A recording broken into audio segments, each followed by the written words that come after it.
Bem-vindo a mais um episódio aqui do Irmãos Dias Podcast. E no episódio de hoje nós trouxemos aí uma referência, uma das maiores hoje do Brasil, se não do mundo, de mercado financeiro, né? Então hoje nós vamos conversar com o Bruno Perini.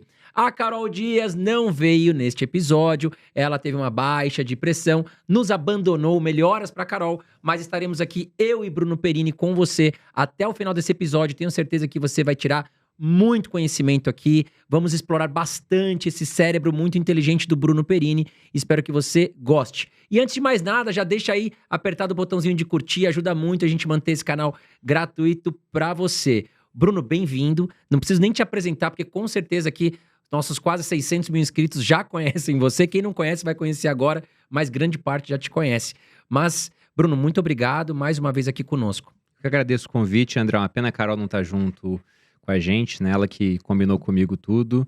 E espero poder agregar a audiência. Se eu não me engano, é a terceira vez que eu venho já, né? Terceira vez que você tá aqui já? Terceira vez. Então, o pessoal daqui provavelmente já me conhece. A média de uma vez por ano, quase, né? Pois é, mais ou menos isso mesmo. Que legal, Bruno. Obrigado mais uma vez. Tenho certeza que nossos seguidores aqui gostam muito do seu trabalho. Hoje a gente considera você aí uma referência como um influenciador não só de mercado financeiro, mas no geral ali você que expõe bastante ali teus cuidados, saúde, academia, tudo. Você é um cara que a gente gosta muito também. Mas vamos lá, você não vai escapar aqui das nossas perguntas, tem bastante conteúdo legal, vamos falar de Bitcoin, vamos falar de investimento, vamos falar de curiosidades também aqui da vida do Bruno Perini e tudo mais. E no episódio de hoje nós temos como patrocinador a Falipaco. E quem é a Falipaco? Né? Para você que é empresário, empreendedor e já está fazendo todo o seu planejamento financeiro, planejamento comercial, planejamento de tecnologias que você vai utilizar aí na sua área, tá certo? Só que muitas empresas não se preocupam com a questão do atendimento. Você já deve ter se pego aí ligando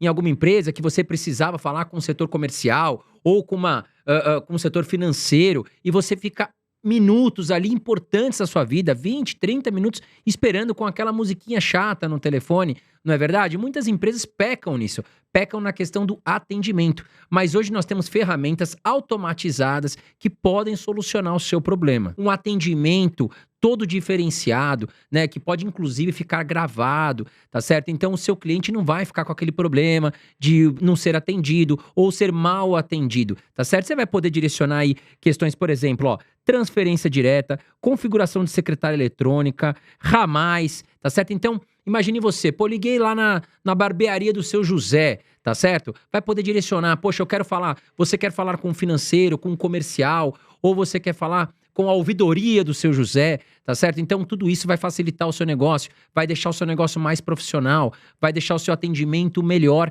e o seu cliente vai ser atendido de uma forma mais rápida. E olha lá, são diversos planos, tá? Então você vai pagar um valorzinho pequeno para ter aí um atendimento todo automatizado, para melhorar o atendimento, para melhorar a impressão do cliente, né, sobre a sua empresa. Então, seja você um pequeno empreendedor, médio ou grande, a Falipaco vai resolver o seu problema, tá certo? E como entrar em contato com eles, como conhecer o aplicativo deles. Tem um QR Code rodando aqui na tela e aqui embaixo também no link do nosso vídeo de hoje, eu vou deixar aqui o link para que você que tem interesse aí em contratar os serviços da Falipaco, quer melhorar o atendimento aí da sua empresa, pode ser pequena, média ou grande empresa, tá certo? Entre em contato com eles que você vai gostar bastante. Bruno, primeira pergunta aqui para você. Se você tivesse ganho esse prêmio da Mega Sena sozinho, vamos falar aqui sozinho, 500 milhões de reais, o que você faria com essa grana? Que você continuaria morando no Brasil, ia para fora? O que você compraria? Tem algum sonho que você gostaria de colocar em prática? É muito dinheiro, né? É muito 500 dinheiro. milhões. Porque geralmente quando você fala dos bilionários, e como a gente faz podcast lá no Sócio, a gente acabou sentando na mesa com vários bilionários, é raro um bilionário ter tudo isso de liquidez, que geralmente o negócio dele vale bilhões, ele é um dos acionistas do negócio, então a parte dele vale 1 bilhão, mas ele não tem aquele dinheiro no banco. E talvez nunca venha a ter. Então é muito dinheiro. Mas já me perguntaram isso, e a primeira coisa que eu pensei é, bom, uma parte eu poderia doar. A gente tem essa parte de doar sempre um pouco do que a gente faz, né? E o restante, basicamente, eu investiria da mesma forma que eu invisto hoje. Não mudaria, talvez mudassem os instrumentos, porque valeria a pena ter fundo exclusivo agora não mais, né? Mas um fundo exclusivo previdenciário, alguma coisa assim, algum tipo de veículo de investimento próprio. Então a gestão talvez mudasse. Agora, onde estaria alocado seria muito parecido com o que eu faço hoje em dia. E quanto a hábitos de vida, também não acho que ia mudar muito, não. Porque eu não sou o cara que quer ter uma Ferrari, por exemplo. Se eu quisesse, eu já teria. Só que eu não vejo muito sentido. É um carro muito caro, o Brasil é um país violento. Aí tu vai comprar uma Ferrari, um carro que é mega esportivo, andar blindar, entendeu? Então não vale a pena. E pra andar aqui também é difícil, né? Porque o Brasil tem tanto lugar esburacado. Exatamente, é um carro muito baixo, minha coluna é muito boa. Então eu fico pensando naquilo que o pessoal vai querer comprar com esse dinheiro. Eu falo, pô, já tem a minha casa muito boa. Lá eu tenho tudo que eu preciso. Então hoje as coisas que eu quero, acho que várias delas o dinheiro não paga, né? Porque o dinheiro, tem até aquele gráfico que mostra isso, o Daniel Kahneman fez o estudo sobre dinheiro lá atrás, e ele queria ver até quanto, isso para os Estados Unidos 2010, se eu não me engano, até quanto dinheiro traria mais felicidade, entre aspas, bem-estar, porque a felicidade é muito subjetivo também. E ele viu que se o cara não tinha nada e tinha $100, melhorava, né? Se tinha 1.000, 2.000, 3.000, 4.000, 10.000 ao ano, melhorava, porque você paga educação, paga saúde para sua família, paga lazer. Mas ele viu que a partir de 75.000 você começava a ter meio que um platô. Então $75.000 gerava o maior ganho e depois disso eram só ganhos marginais decrescentes, ou seja, ganhos que ficavam cada vez maiores, mas era cada vez menor esse acréscimo, entendeu? Então ele mostrou, olha, há um limite para quanto de dinheiro te gera mais bem-estar. Eu acho que eu já tô nesse limite. Pô, que legal. Então eu não sei o que eu faria com o dinheiro. Talvez eu mudasse coisas na minha vida. Porque eu trabalho hoje porque eu tenho um objetivo. Eu quero que o Grupo Primo ele atinja um valor de mercado que a minha parte chegue a valer bilhão. Estaria muito mais próximo disso com 17 milhões. Sim, metade do caminho já estaria feito, né? Então poderia abreviar minha aposentadoria, digamos assim, né? Também não sei se isso aconteceria, que eu gosto do que eu faço. Exato. Apesar dos pesares de rede social, que é um ambiente meio tóxico às vezes, né? Mas eu gosto. Você sabe, Bruno, o que eu penso, né? A gente fala em aposentadoria. Mas eu também acho que não conseguiria ficar mais de 30, 60 dias parado. Eu acho que a gente viajar, uma hora cansa. Você precisa ter uma rotina. Você não pensa assim? Não, eu penso nisso, mas, por exemplo, hoje eu leio muito menos do que eu gostaria. Eu tenho uma pilha de livros que é aqueles que eu quero ler. E essa pilha cresce muito mais rápido do que os livros que eu leio, que eu tiro da pilha. Porque eu vou conhecendo novas referências, vou ganhando livros de pessoas que são pessoas que passam no meu crivo, assim, a gente inteligente a ponto de me indicar um livro e eu saber, isso aqui não é besteira, esse livro aqui deve ser bom. Então, se eu tivesse mais tempo pra isso, eu tô estudando italiano, eu queria aprender italiano, se eu tivesse mais tempo eu aprenderia mais rápido. Então, tem muita coisa que eu gostaria de fazer que hoje não é prioridade, porque eu tenho certos objetivos financeiros à frente. Na hora que eu completar esses objetivos, isso passa a virar uma prioridade. Então, isso poderia rearranjar a maneira como eu tô vivendo minha vida hoje. Agora, em termos de investimento, eu não acho que mudaria muita coisa daquilo que eu faço com o meu dinheiro, não. Os percentuais. Nós vamos falar isso aqui hoje, inclusive, nós vamos abordar como é que você tá investindo hoje os percentuais da sua carteira, Tá meio Bruno. bagunçado que o Bitcoin bagunçou tudo. E vamos falar agora, então. Vamos entrar no assunto Bitcoin. Claro. Eu sei que você é um dos caras das antigas que já vem falando de Bitcoin há muito tempo, né? Inclusive, você é um defensor da moeda, você gosta.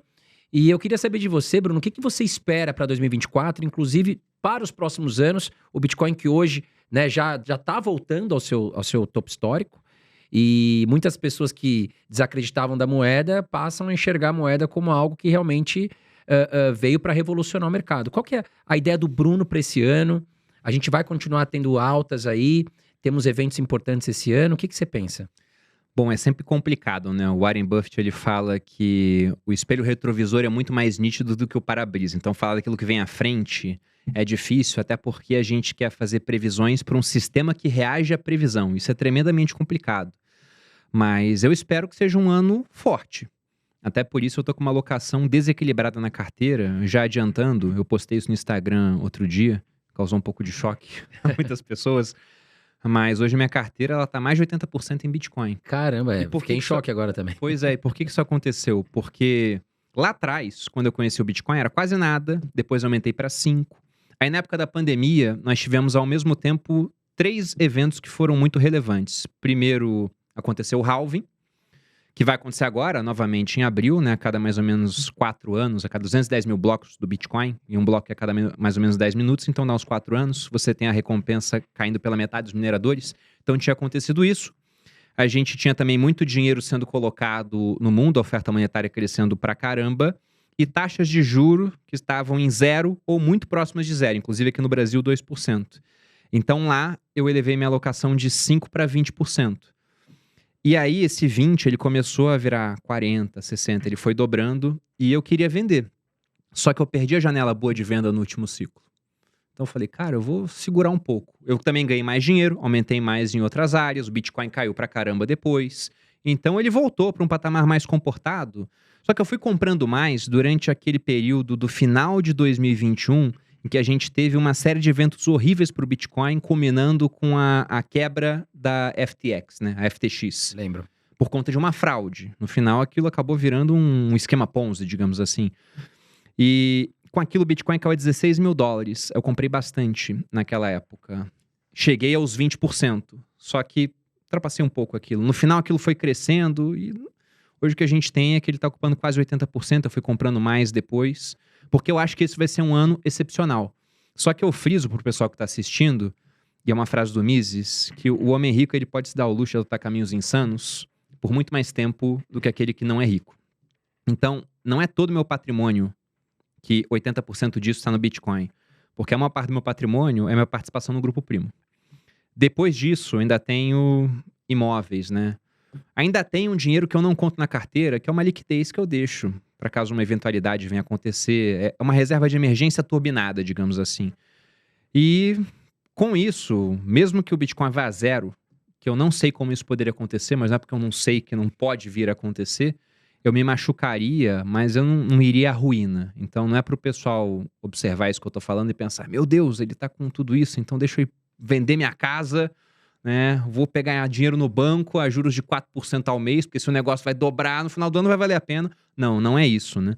Mas eu acho que nós teremos um ano muito forte, porque a gente tem a dinâmica do halving acontecendo, e aí para quem não entende o que é o halving, lá atrás, quando o Bitcoin começou a funcionar, 2009, janeiro de 2009, a recompensa por bloco minerado, quando os mineradores, que é o pessoal que tem lá os hardwares para participar do protocolo do Bitcoin, eles ficam competindo num concurso mundial para ver quem consegue achar a resposta de um problema matemático complexo criado pelo Bitcoin.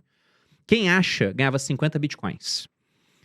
Isso em 2009. 2012, essa recompensa caiu para 25. 2016, para 12,5. 2020, durante a pandemia, caiu para 6,25. E agora vai cair para 3,125. Então, imagine, pegando uma analogia com o ouro, que os sindicatos mineradores de ouro do mundo se reunissem a cada 4 anos e falassem, pessoal, de hoje em diante é só metade do ouro para o mundo, tá? Então você tem uma quebra pela metade na oferta, enquanto a demanda de ouro permaneceria a mesma. Tendência é o preço subir. Com Bitcoin, quase a mesma coisa acontece, porque você tem essa quebra pela metade na oferta, só que a demanda tende a subir muito mais. Porque uma parte muito importante do halving é que ele é um baita de um evento de publicidade para o Bitcoin. Uhum. Porque esse ano todo mundo vai falar desse assunto. A gente vai ver a Globo falando do halving do Bitcoin. Isso vai acontecer. Com isso, um monte de gente que ouvia falar, não dava muita bola, vai olhar para aquilo, vai olhar e pensar, caramba, no passado subiu 130%. E esse ano já subiu não sei quanto. Então esse cara, ele vai começar a mandar mensagem para aquele amigo que é mais entendido de Bitcoin querendo comprar. Nessa hora, você costuma ter uma explosão nos preços. Que, diga-se de passagem, ela ficou menor a cada halving. Lá atrás, o efeito do halving era maior do que se a gente pegar o último halving que aconteceu. Então, muita gente até fala que o efeito do halving hoje é psicológico. Porque se você pensa no Bitcoin, no fluxo que você tem gerado de Bitcoins novos por estoque que existe, poxa, em 2009 não tinha estoque e o fluxo era de 50. Em 2012 o estoque era pequeno, o fluxo ainda era relevante, 25. Agora o estoque é de 19 milhões e pouco. E o fluxo é muito baixo. Então, realmente, pensando em fluxo por estoque, esse pessoal ele tá com um palpite adequado, na minha opinião. Só que esse é só um evento. A gente tem mais dois que eu acho que são muito importantes. Um deles é a questão dos ETFs de Bitcoin. A gente tem, se eu não me engano, são 12, 15 ETFs de Bitcoin na fila para serem aprovados pela SEC, que seria o equivalente à nossa CVM aqui no Brasil. Inclusive, tem um da Hashdex, que já tem um ETF aqui no Brasil, que está lá. Ele era para ter um deadline de aprovação no dia 1º de janeiro. Eu não sei se aconteceu alguma coisa aí que postergou, ou simplesmente só deixaram sem resposta. Eu sei que entre o dia 14 e o dia 17, tem uns 7 ETFs que podem vir a ser aprovados. E quando isso acontece, você tende a ter mais entrada de capital nesse mundo do Bitcoin, porque o institucional começa a poder montar posição. E a gente tem um exemplo disso na nossa própria gestora. A gente tem uma gestora no Grupo Primo Agrão, E o fundo Arca, 2% dele está em Bitcoin. A gente tem um conselho lá para definir estratégias, tudo, e eu fui uma voz ativa para falar, olha, eu acho que é muito interessante a gente colocar 1%, depois a gente subiu para 2%.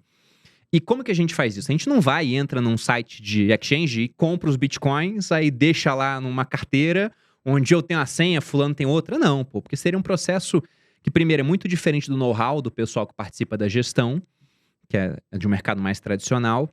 E segundo, também, que a gente entende que acaba sendo um ônus essa custódia, né? Então, como é que a gente faz? A gente compra cota de ETF, porque aqui no Brasil a gente tem ETF de Bitcoin bom, nos Estados Unidos não tem ainda.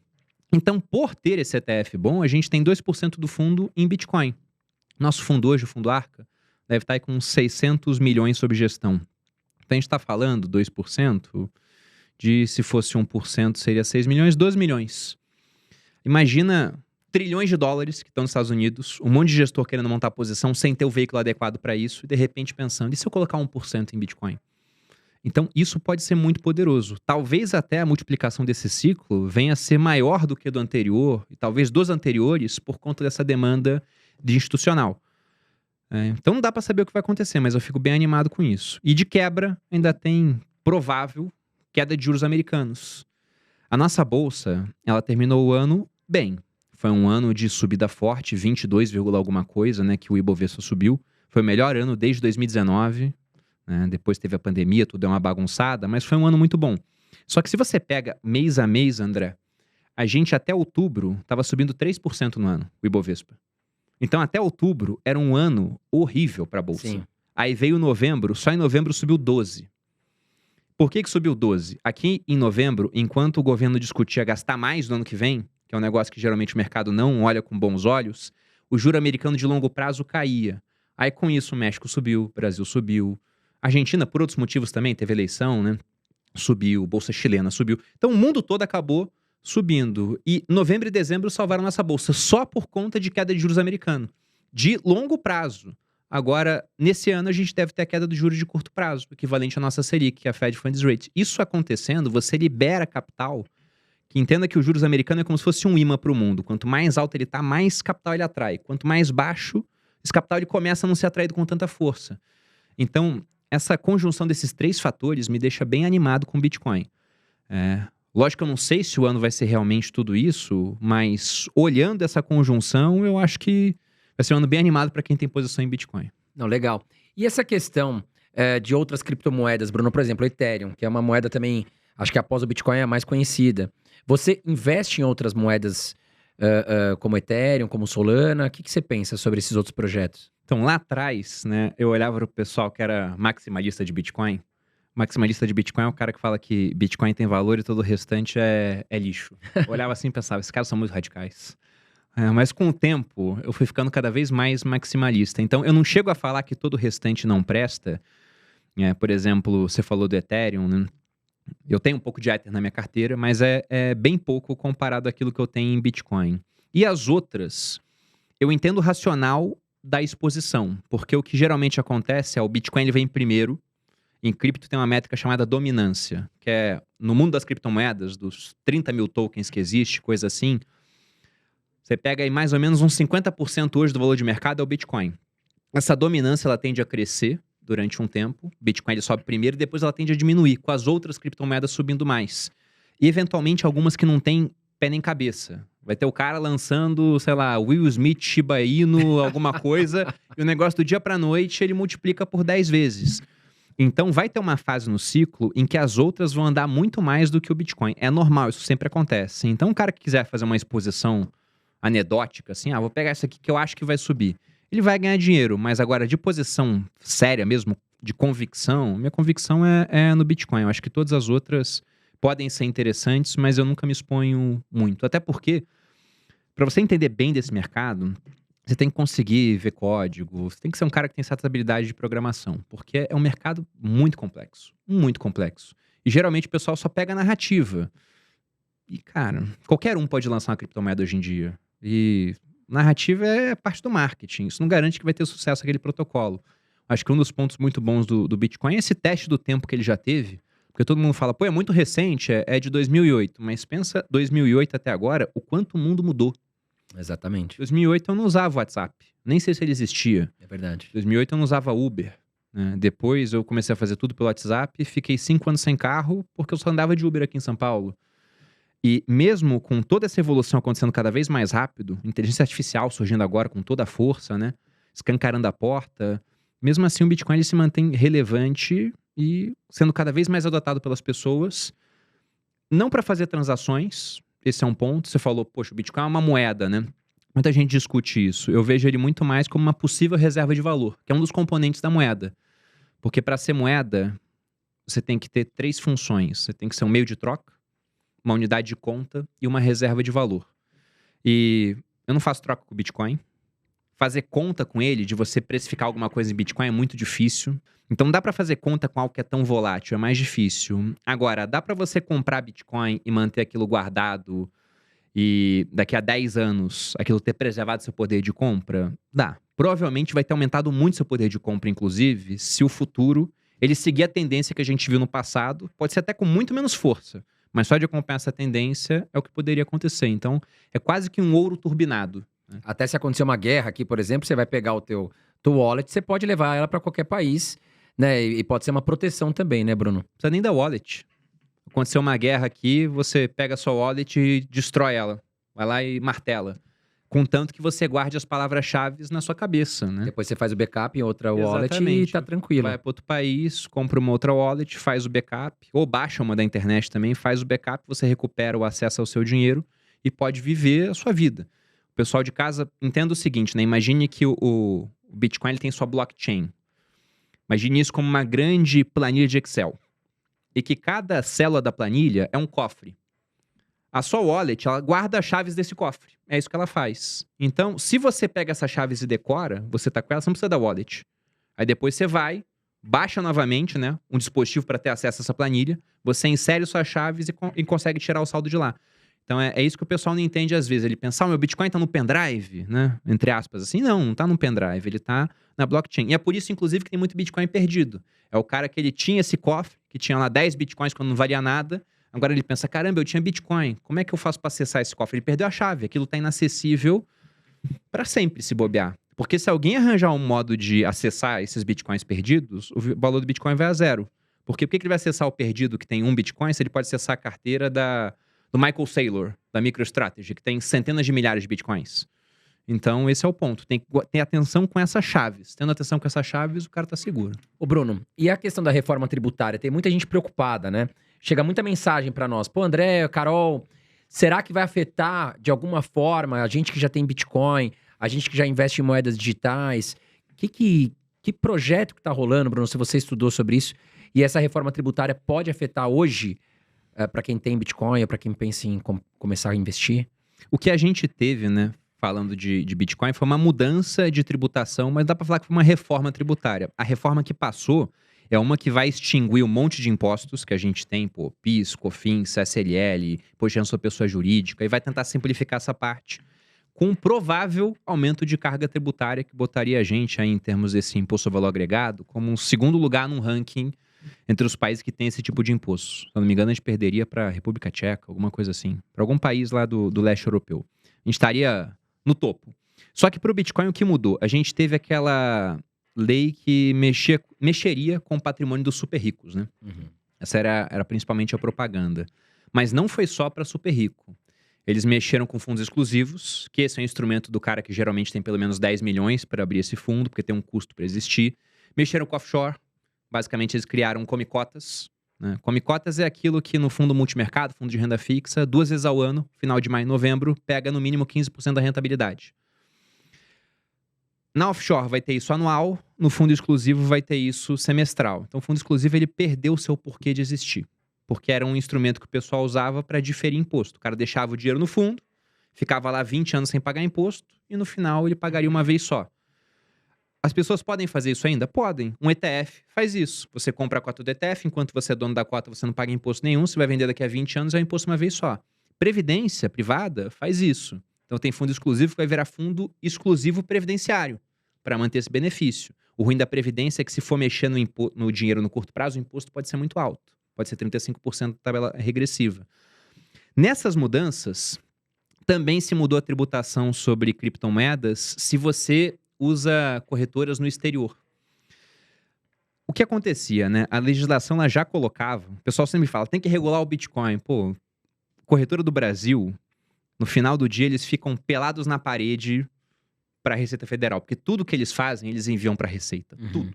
Então, a Receita, se você vai na declaração pré-preenchida, talvez já apareça lá agora a quantidade de bitcoins que você tem. Porque tudo passa por lá. E o ponto é, lá fora isso não acontece, porque o pessoal não tem obrigação de enviar dados para a Receita. Então, como aqui, na hora de vender, se vendesse mais de 35 mil, tinha tributação de 15%, o pessoal vendia lá fora para fugir desse imposto. Então, o que eles falaram? Eles criaram uma tributação específica para isso. Se vender Bitcoin lá fora, Bitcoin e outras criptomoedas, né, vale para todas, não importa a quantia, você paga 15% de imposto. Aqui no Brasil não mudou. Aqui já tinha esses 15% se vender mais de 35 mil. Sim. Então, para o cara que tem pequenas quantias, é mais interessante vender no Brasil agora. Né? Ah, eu posso vender lá fora, a Receita nunca vai descobrir. Olha, eu não me arriscaria nesse tipo É um de risco, coisa. vai correr o risco. É um risco, poxa. Então, seria melhor. Não quer pagar imposto? Vende aqui até 35 mil por mês. Ah, é muito grande a quantia, não vai dar. Então, prepare-se para pagar 15% de imposto. E temos ótimas corretoras aqui no Brasil também. Sim, tem bastante. Né, Bruno? Agora, falando sobre filhos. Eu tive minha filha agora, 40 dias. A gente conversando aqui no Bastidores, você e a Malu pensam em ter um filho. Sim. E você falou da Previdência, por exemplo. Muitas pessoas perguntam aqui pra nós, poxa, André, minha filha tem poucos anos de vida, né? Ou nasceu agora, enfim. Você já começaria a colocar investimentos para sua filha de alguma forma? Como é que você pensaria? Porque eu, como pai hoje, eu penso, poxa, se acontece alguma coisa comigo, como é que fica a situação da minha filha? Né? Então, como é que você montaria uma estrutura de patrimônio aí para sua filha? Ou para seu filho, né? Bom, eu faria o seguinte, né? Faria, e eu espero em breve fazer isso aí, se tudo der certo. Mas eu acho que um instrumento muito interessante para você fazer uma alocação de longo prazo é uma previdência privada. Porque isso que o pessoal que era super rico fazia, né? Poxa, eu vou ter um fundo exclusivo. Era justamente para não pagar imposto durante todo o período que o dinheiro estava investido. E por que isso é bom? Porque o pessoal que está em casa tem carteira de investimento. Se você vende mais de 20 mil em ações, tem que pagar imposto. Ah, mas eu perdi dinheiro com fundo imobiliário. Um não compensa com o outro. Não tem compensação. Ah, perdi dinheiro com renda fixa e ganhei com cripto. Um não compensa com o outro. Agora, se fosse tudo dentro do fundo daquela pessoa, aí um compensaria com o outro, quando vai vendo tem que pagar imposto nenhum, por exemplo. E se não for retirar o dinheiro, não pagava realmente imposto nenhum. Quem consegue fazer isso com pouco dinheiro é um fundo de previdência. Porque se você pega um fundo multimercado, tem um come-cotas. 2 vezes ao ano vai acontecer. Fundo de renda fixa, tem um come-cotas. Agora, um fundo de previdência que funciona como multimercado, comprando diversos ativos diferentes, não tem come-cotas. Mesma coisa, eu sou mais conservador, eu quero uma previdência que só compre ativos de renda fixa. Ok, você pode ter uma previdência assim. Também não tem come-cotas. E no fundo de renda fixa normal, vai ter. Fundo de ação também não tem, mas aí é muita ação. E aí tem muita volatilidade, o que assusta muita gente, né? No mínimo 67% do fundo tem que estar em ação. Então, previdência é um veículo que ele te dá essa chance de diferir imposto durante muito tempo nessa carteira que você investe. Se escolher uma previdência boa, tem uma taxa de administração baixa e uma carteira interessante que vai ganhar do CDI. A nossa, por exemplo, deu 140 do CDI nesse ano. Então, foi uma performance muito boa.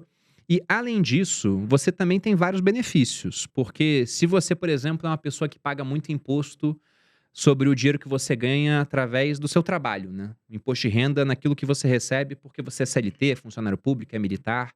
Muita gente chega, né? Quem ganha mais de R$4.700, um pouquinho menos do que isso, é 27,5% de alíquota de imposto de renda. Então, se esse cara ganha, por exemplo, 100 mil no ano, ele pagaria muito imposto sobre isso, 27,5%. Tem lá o redutor do imposto, mas para deixar o exemplo mais simples. Se ele pega até 12% disso e coloca numa previdência PGBL, o que acontece é que o imposto de renda agora entende que ele não ganha 100 mil, ele ganha 88. Então, os 27,5 não são mais sobre 100 mil, são sobre os 88. Ele paga menos imposto agora. Como esse imposto já foi recolhido muitas vezes, porque recolhe na fonte, esse dinheiro volta para ele na declaração, porque ele investiu 12 mil numa previdência de taxa baixa, que não vai pagar imposto durante 10, 20, 30 anos, o tempo que ele deixar lá, que vai estar rendendo, e quando for pagar imposto, ao invés de pagar os 27,5, pode pagar muito menos que isso. Na tabela regressiva, depois de 10 anos, 10%. Na tabela progressiva, tem como ser 0 ou 7,5%. Se planejar para tirar pouco dinheiro por mês, né? Uhum. Não acho que é o mais adequado, mas para alguns exemplos funciona. Vamos supor que você queira fazer uma previdência para filha? Filha, Para Maria sua Alice. filha, para Maria Alice, quando ela for para a faculdade.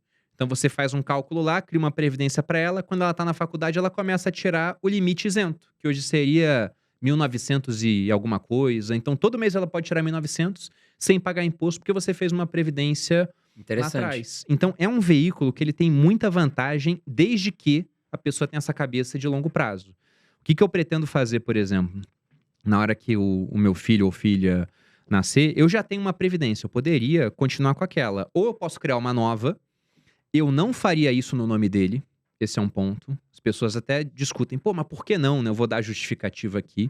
Eu investiria durante um tempo e depois eu pararia de investir. Deixa só rendendo para no futuro ele poder usar esse valor. Quando no futuro? Eu não iria liberar esse dinheiro com 18 anos, não. E justamente por isso que não poderia estar no nome dele. Porque estando no nome dele, com Ele 18 pode anos ele é o sacar. dono. Ele Tá. pode sacar. E com 18 anos, as pessoas costumam, mesmo aquelas mais ajuizadas, por falta de referência, por não ter experiência de vida, fazer muita besteira. Então uma coisa é o jovem fazer besteira com 5 mil reais. Outra coisa é o jovem fazer besteira com 500 mil reais na mão dele. Exatamente. Então, justamente por isso, não estaria no nome dele. Aí, com 18, eu vejo. Você quer alguma coisa? Eu vou lá e libero. Mas, quando ele já tivesse formado, né, tá com 25, já fez besteira, já investiu dinheiro e perdeu, né, viu que não é o cara mais inteligente do mundo. Que o jovem tem essa ilusão, né? Ele acha que tem as respostas para tudo, ele mal conhece as perguntas.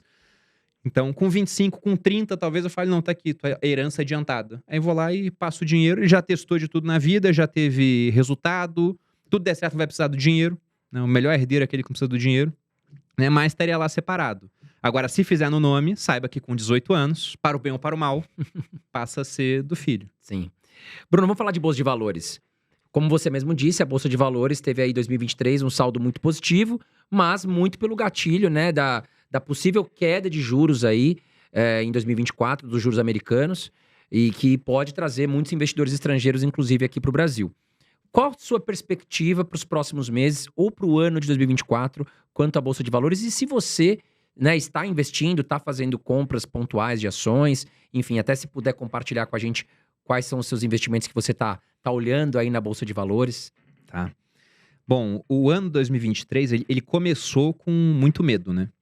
Porque o que a gente teve era o anúncio de que o teto fiscal deixaria de existir e não se conhecia ainda o mecanismo de substituição. Quando esse mecanismo veio, já aliviou bastante as coisas.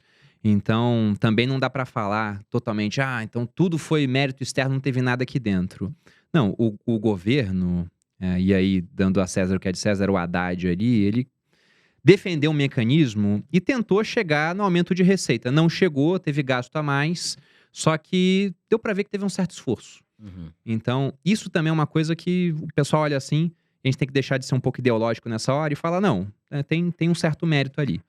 O ponto é que, então o governo, eu vou falar que ele não estragou a festa. Porque se ele gastasse muito, isso poderia melar, azedar um pouco as coisas. E aí eu não sei como é que serão os próximos anos. Essa é sempre uma incógnita. Esse ano a gente vai ter crescimento de gasto, porque o próprio mecanismo do arcabouço ele já defende um crescimento real de gasto, IPCA mais alguma coisa. Agora, quando a gente pega no restante, o Brasil ele tá com um saldo de balanço comercial muito bom. Então, o dólar ele tá mais baixo por dois motivos. Primeiro, diferencial de juros. A gente ainda tem uns juros, mesmo após 2 pontos percentuais de queda, muito alto. 11,75 nossa taxa Selic contra 5,25 dos americanos. Poxa, então olha o diferencial. Um americano lá fora, ele olha para isso e fala, cara, e se eu trocar o meu dólar por real, supondo que eles vão ter o mesmo valor, aí eu ganho 11 aqui, ao invés de ganhar 5, e depois eu troco de volta. Então, enquanto você tiver uma estabilidade do câmbio, ou até o real valorizando contra o câmbio, a gente vai chamar muito dinheiro. E o Brasil exporta muito também, né? Sim. A gente tem um setor do agronegócio que ele é muito forte em exportações. Aí você pega a saldo de balanço comercial, é coisa de 100 bilhões. Então isso ajuda muito o Brasil. Esse saldo ele não vai mudar da noite para o dia. Então acho que a gente vai ter ainda uma parte de exportação bem interessante. O que acontece é que os juros vão passar a cair nesse ano. Então, dólar, por exemplo, é sempre um negócio muito difícil de falar, mas uma das coisas que manteria o dólar mais alto seria o diferencial de juros. Tem que ver o quanto que ele vai cair. Se cair demais, isso pode começar a afetar, mas eu não sei o quanto, não dá para prever. Agora, para a bolsa em si, Bolsa separa um pouco desse mecanismo, né? O pessoal pensa, a bolsa tem a ver com o PIB. Não tem nada a ver uma coisa com a outra. A bolsa ela pode subir pra caramba enquanto o PIB ele tá parado. Isso é uma coisa que o pessoal tem meio dificuldade, né? O pessoal pensa assim, Estados Unidos vai entrar em recessão. Meu Deus, então eu não vou investir lá. Na verdade, quando uma economia entra em recessão, geralmente o Banco Central ele diminui os juros para voltar a estimular a economia. Só do pessoal entender que os juros vão cair, o juro vai cair daqui a 3 meses, então o mercado adianta. Então a bolsa já começa a subir antes, porque os juros vai cair, e nisso você está vendo a bolsa subir, mas a economia está em recessão ainda. Então a bolsa é sempre um mecanismo que ele adianta as coisas, né? E o que a gente vai ter ano que vem?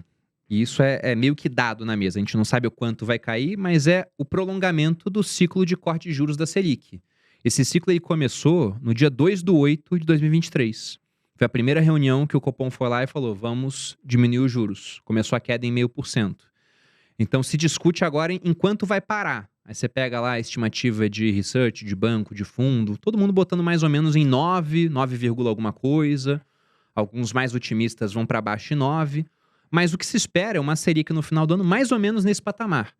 E quando você vê essa Selic caindo, a gente tem algumas coisas interessantes. O primeiro é o investidor pessoa física, que estava ganhando 1% ao mês quietinho, né? E pensa o quanto é difícil para um fundo ou para uma empresa atrair um investidor para comprar suas ações, para comprar as cotas do fundo. Quando esse cara ele pode investir numa LCI que pagava 95% do CDI, isenta de imposto de renda, com liquidez a partir de 90 dias. Então, um negócio que é... No investimento, a gente fala que não existe, né, muita segurança, muita liquidez e muita rentabilidade. Existia, quando a gente estava com a Selic alta desse jeito. Então, a hora que a Selic começa a cair, esse cara vê, caramba, agora não é mais 1% ao mês. Já deixou de ser agora com a Selic em 11,75%. Agora tá dando um pouquinho menos. Quando a Selic for a 10, esse cara vê, caramba, eu preciso ir para outra coisa, né? Como é que eu posso fazer para correr um pouco mais de risco? Esse cara vai começar a comprar ações, vai começar a comprar fundo imobiliário. Então, isso vai ser positivo para o mercado. Isso tende a acontecer. É uma correlação. Quando a Selic baixa, o pessoal começa a procurar outras opções e se aventurar na renda variável. A gente teve aquele ciclo estrutural de queda de juros após o impeachment da presidente Dilma. O juro estava em 14,25 e foi baixando. Não é à toa que investidores em bolsa saiu de 500 mil para 5 milhões. Porque o juros foi baixando, o cara ele foi tendo que ficar mais sofisticado na hora de investir o dinheiro dele. Só que também tem um outro efeito, né? Você tem um efeito nas empresas. Porque tem muita empresa que fez dívida quando o CDI estava em 1,9, com a Selic em 2. E de repente isso aí foi para 13. Então, você via várias empresas, quando você olhava lá as informações, que tinham um EBITDA, né, um resultado operacional positivo, mas quando ia para o lucro, ficava com lucro zero, até negativo, porque tinha muita despesa financeira de uma dívida que crescia CDI mais alguma coisa. Então, na hora que esse CDI baixa, você vai ter muita empresa tendo lucro maior no final. E quando você pega o Ibovespa, por exemplo, a gente pode avaliar de maneira sumária assim, o Ibovespa se ele está caro ou barato, olhando o preço-lucro dele em comparação à sua média. No começo do ano, de 2023, a gente estava mais barato do que no pior momento da pandemia. A gente estava mais barato do que no pior momento antes do impeachment da Dilma. A gente estava mais barato do que no pior momento da crise de 2008 no mercado. Estava mais barato que tudo isso. E não estava tendo nada disso. Nada. Não tinha mais pandemia, não tinha essa incerteza política de quem seria o presidente, já estava definida a eleição. Não tinha uma crise acontecendo nos Estados Unidos séria, a ponto da gente achar que a indústria financeira poderia ter que, sei lá, se modificar pra caramba. Não tinha nada disso. Estava muito barato. Agora subiu 20%. A gente ainda está mais barato do que o pior momento da pandemia. Ainda estamos mais baratos do que no pior momento de 2016. E ainda estamos mais baratos do que durante boa parte da crise do subprime. Já passamos um pouquinho fundo, mas ainda estamos mais baratos. E pensando que esse lucro das empresas pode aumentar, porque vai ter menos despesa financeira, se o preço não sobe, a gente fica mais barato ainda.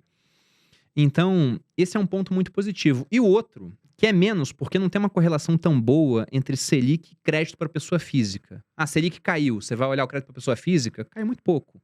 Mas quando você tem juros mais baixos, o pessoal, ele costuma se endividar mais, né? Ele fala, pô, não vou fazer um carnê porque tá com juros muito altos. Ah, caiu um pouquinho. Ah, agora eu vou fazer, mesmo que seja pouca coisa. Então, isso também acaba indo parar no caixa das empresas, porque o pessoal, geralmente no Brasil, se endivida para consumir.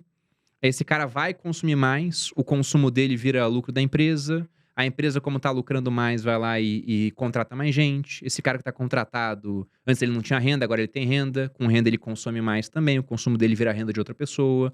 Então, eu tô otimista pra esse ano. Olha lá, hein? Bruno Perini falando que a bolsa, então, tá barata. Se a gente pegar aí, comparando preço sobre lucro, né? O famoso PL aí histórico.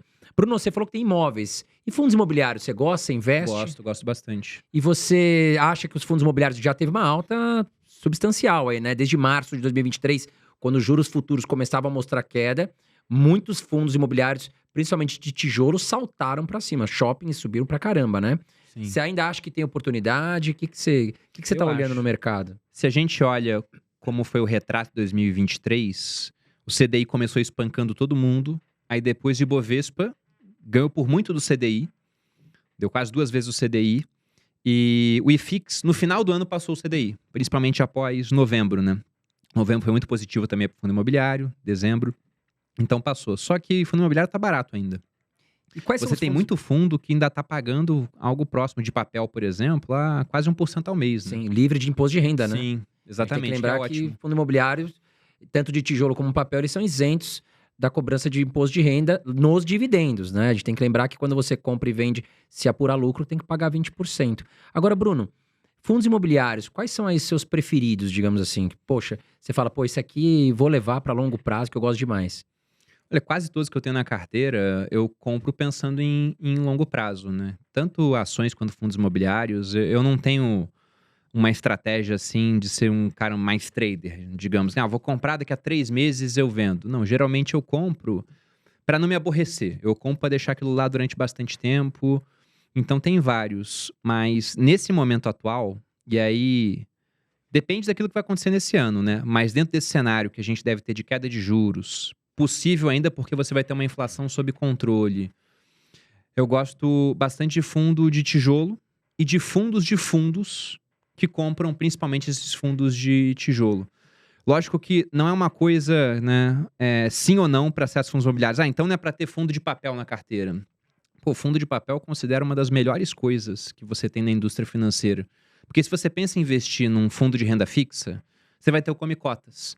Você vai ter um prazo de liquidação, geralmente, né? Porque se o cara tá comprando um monte de CRI, não dá pra ele te dar liquidez em 1 dia, 2 dias, 7 dias, às vezes é muito pouco. Tem fundo que vai ter 7 dias de prazo, mas se esse cara ele bota esse prazo, o que vai acontecer é que no estresse, e vira e mexe acontece o estresse no indústria de crédito, tá? Alguém der um calote, todo mundo tem medo de outros, aí o pessoal começa a pedir resgate. Esse cara ele vai ter um descasamento entre ativo e passivo, porque ele tem muitos ativos, os CRIs, que são ativos de longo prazo, geralmente, e tem o passivo, que é a obrigação que ele tem de devolver o dinheiro do cotista.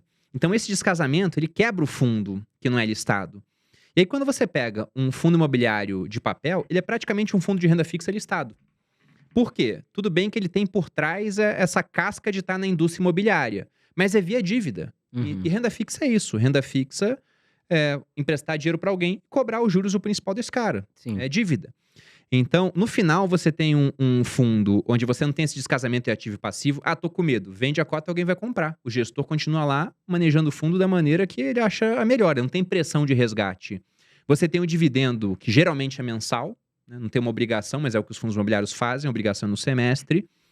Isento de imposto de renda, que é uma coisa muito positiva. E o pessoal sempre fala, um dia isso vai acabar. Bom, eu não acho que vai ser por agora. Porque se fosse para acabar, era para ter acabado agora, nesse período onde mudaram fundo exclusivo, Sim. onde mexeram até em legislação de fundo imobiliário também. Porque agora eles consideram que para ser um fundo onde você vai ter isenção do imposto de renda, tem que ter um número maior de cotistas. Acho que são Botaram uma 100 agora, limitação, se eu não me engano é isso. Botaram uma limitação também de bloco familiar, para não ser uma família criar o fundo imobiliário e ficar isenta de imposto. E não mexeram no dividendo isento. Então, se isso for mudar um dia, até pode mudar, beleza, mas não acho que vai ser por agora. E com pagamento muito bom, né? Então você vê vários fundos imobiliários de papel pagando muito bem. Só que o que deve acontecer agora, nessa indústria onde o juro está baixando, é que fundo de tijolo, que geralmente não paga um yield muito bom, deve andar mais. Primeiro porque vai sobrar mais dinheiro em caixa de empresa, então o pessoal pode também tomar dívida mais barata, vai voltar a empreender mais, vai alugar mais laje corporativa, por exemplo. Então o gap que existe entre aquele valor de avaliação do fundo e o valor que ele está listado em bolsa, né, naquela métrica do preço ao valor patrimonial, ele tende a fechar um pouco. E por que que eu gosto muito de fundo de fundos? O pessoal sempre fala, fundo de fundos é ruim, né? Porque o fundo imobiliário cobra uma taxa, aí o cara monta um fundo para comprar outros fundos, tem outra taxa, então é taxa sobre taxa. Só que também é desconto sobre desconto, André. Porque se você tem um fundo imobiliário que está sendo avaliado a 50% do que ele tem de valor patrimonial, então o preço dele é 50%, esse fundo aqui vai e compra ele. Aí esse fundo também, quando você pega o patrimônio dele, é o que ele tem nos outros fundos. E você pega, ele tem um preço menor do que o patrimônio dele. Sendo que ele já comprou um patrimônio descontado. Então é desconto sobre desconto. Então, eu gosto bastante dessa parte de fundos de fundos. Eu tenho 2 na minha carteira, o RBRF 11 e o BCIA 11. E são os fundos assim, não são os maiores da carteira, mas eu espero que eles deem um resultado bom ao longo desse ano. E pagam um bom dividendo ainda. Se você pudesse citar, por exemplo, um fundo de logística, um de shopping e um de lajes que você gosta, Bruno. Tá. Que vem à sua cabeça agora. Te peguei de surpresa aqui. O de logística eu teria que olhar. Eu tenho um na minha carteira, mas eu acho que ele já está bem adequadamente precificado. Então, eu prefiro não falar um de logística. Porque depois tá. o pessoal fala assim, pô, mas isso aqui não tá muito bom. Agora, de shopping, eu gosto muito do XPML 11. Vai, pra mim é o melhor também. Na minha opinião é o melhor. Tá um pouquinho caro. Agora daqui a uns dias vai fazer uma subscrição. É uma oportunidade, provavelmente, de comprar um pouco abaixo para quem já é cotista. E acredito que de logística, talvez você ia falar o HGLG 11, que tá um pouquinho acima do preço aí. Eu gosto desse, é outro até que eu pensei aqui, mas... Sempre tá um pouquinho caro, né? Porque é um fundo de excelente qualidade, gestão fantástica. Agora foi vendida, né? Do Credit Suisse, a parte foi vendida. Mas, enfim, a equipe de gestão que toma conta, que é o cérebro do negócio, aparentemente continua. Então, na minha opinião, não gera grandes preocupações. Bruno, falando sobre o percentual da sua carteira, você comentou que Bitcoin hoje é 80%, e realmente eu lembro de você falando de Bitcoin há muitos anos, e se valorizou muito, por isso que tomou uma proporção grande na sua carteira. Os outros 20%, como é que estão distribuídos hoje na sua carteira? Acho que dá pra falar sobre isso, né? Sobre ex-Bitcoin. Tira o Bitcoin da carteira, porque em condições normais de temperatura e pressão, porque, por exemplo, se eu não achasse que esse vai ser um ano muito positivo, eu poderia vender todo o Bitcoin agora, em relação ao meu preço médio, estaria com um valor bem interessante de lucro, então não seria problema. É que eu acho que esse ano vai ser muito positivo. Mas em condições normais, o Bitcoin ele teria que ter mais ou menos 20% da carteira. Aí você teria outros 80%. E o que eu costumo fazer? Eu tenho como objetivo, isso já há alguns anos, ter 50% do meu patrimônio investido. Ou seja, nisso eu excluo participação no Grupo Primo, eu excluo meus imóveis. Desse patrimônio investido, 50% tem que estar fora do Brasil. Ou o Brasil fora desse dinheiro, que é o caso do Bitcoin. Ele não está fora do Brasil, mas ele fica no mundo à parte, ele está na blockchain. Simplesmente é isso. Se eu quiser tirar esse dinheiro do Brasil, é assim, ó, é um estalar de dedos realmente. Então, eu teria 30% lá fora. Esses 30% lá fora, eu deixaria metade em renda variável, e agora que a gente tem esse advento de juros mais altos nos Estados Unidos, metade em renda fixa. E lá fora eu não invento muito, não. Eu simplesmente vou comprar ETFs. Porque eu acho que é um mercado onde é muito difícil você conseguir gerar o alfa, né? O retorno descorrelacionado do mercado. Porque penso o seguinte, só num prédio do Morgan Stanley, do JP Morgan, de qualquer banco americano, você vai ter mais terminais Bloomberg, aqueles terminais com todas as informações do mercado, do que você tem em toda a Faria Lima aqui no Brasil. E soma o Leblon também, onde tem gestora. Soma todo mundo, não vai dar um prédio desses caras. Então, se você pensa nesse mercado onde metade dos americanos investe, onde o pessoal da Ásia todo está investindo, onde o pessoal da Europa está investindo, onde o pessoal da América do Sul está investindo, será realmente que eu, olhando ocasionalmente o mercado americano, porque eu tenho outras coisas para fazer na minha vida, né? Eu não vivo para investir, eu invisto para poder viver com qualidade. Então, será mesmo que eu vou ser tão bom a ponto de conseguir ganhar do S&P 500 ao selecionar a empresa para minha carteira? Pô, o Warren Buffett, que tem uma mega performance, se você pega os últimos 10 anos, ele não ganha. Ele ganhava, né, na performance acumulada, porque lá na década de 60, 70, ele ganhou por muito. Só que lá você tinha muito menos informação. Então hoje, com abundância de informação, com taxas baixas, a ponto do pessoal poder pegar essa informação e interpretar, várias gestoras, vários analistas muito inteligentes, usando algoritmos, a inteligência artificial para poder interpretar aquilo, para decidir se compra ou vende porque tá caro ou barato, eu não acho que eu, ou você que está me assistindo é cirurgião, que passa horas operando um cérebro e vai olhar o mercado 2 vezes por hora na semana, vai ganhar desse negócio. Então lá fora eu vou comprar ETF, até porque o custo do ETF lá fora é 0,03% ao ano. Sim. É nada, pô. É muito pouco. Agora, aqui no Brasil, o negócio muda de figura. Porque enquanto lá fora você tem 150 milhões de americanos, fora o restante do mundo investindo, aqui CPFs em bolsa são 5 milhões. Enquanto lá fora você tem muita informação, uma abundância, aqui tem informação? Tem. Mas ela é muito mal interpretada. Você tem um perfil no Instagram, você sabe disso. Sim. Você posta A, o pessoal entende Z. Exato. Entendeu? Então, por conta disso, você joga a informação. Como o Brasil é um país de educação fraca, o que acontece é que o pessoal não sabe interpretar. Então, se você tem pouca gente, e essa pouca gente, né, ainda menor o número de pessoas que são mais esclarecidas quanto àquilo que vai fazer, então é mais fácil você ganhar do mercado aqui. Porque a média dos investidores está fazendo besteira. Sim. A gente pode fazer uma analogia com futebol. Imagina que eu sou um cara bom de bola. Aqui no Brasil eu consigo jogar bem, consigo me destacar no time. Lá fora é a Champions League, lá fora eu não fico nem no banco de reservas. Então lá fora eu vou investir via ETF. Sim. Aqui eu faço um stock picking, eu vou montar minha carteira de ações de fundos imobiliários. E pensando só em Brasil, o que eu teria mais ou menos de estrutura, e foi isso ao longo da minha vida. Até 60% em renda fixa. Bolsa não costuma passar de 30%, vai ficar variando, mas eu nunca tive uma alocação em bolsa de 40%, por exemplo. Quando eu digo bolsa ações, né? E fundos imobiliários giram em torno de 10%.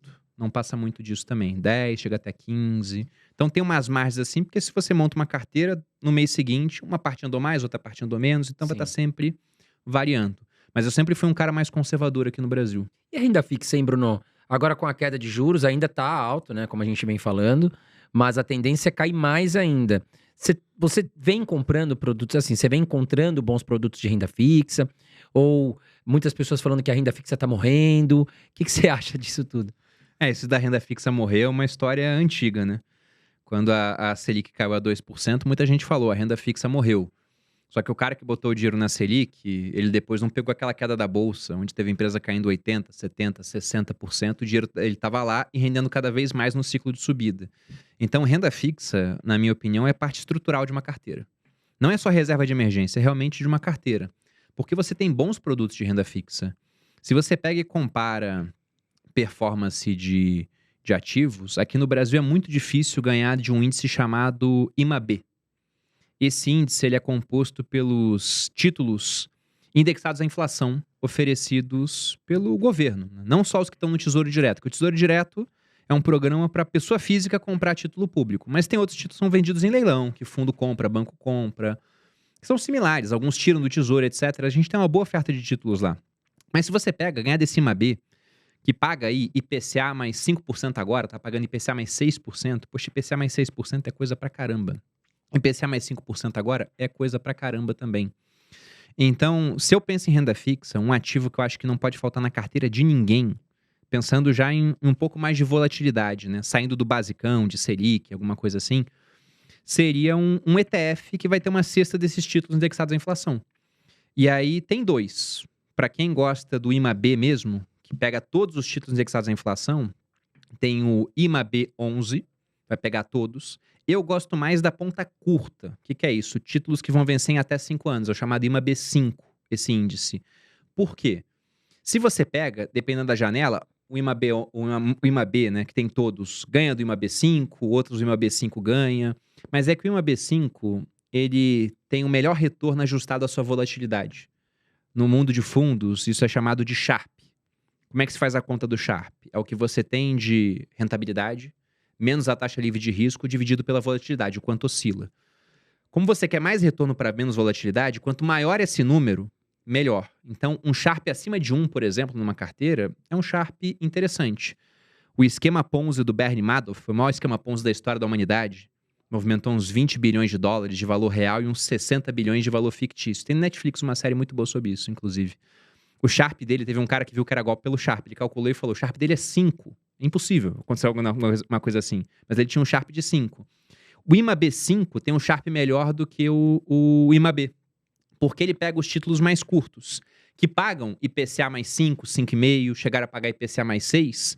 Só que como eles são mais curtos de vencimento, eles não sofrem tanto com a marcação a mercado. que pro cara que pega um título que vai vencer em 2045, poxa, ela é igual bolsa. O negócio vai subir 30% no ano, vai cair 30% no outro. Esses que vencem em 5 anos, eles sofrem muito menos com isso, porque 5 anos é um período mais rápido de tempo. Ele vai ter que entregar o prometido, não tem muito espaço para variar. Então, tem ETFs que, na minha opinião, não podem faltar na carteira. Um deles é a Estima B5. Tem um chamado B5P211, que é um ETF desses. Você compra o título público, aliás, compra o ETF, ele tem lá vários títulos públicos, não tem só um que você vai comprar lá, o Tesouro IPCA 2029, por exemplo.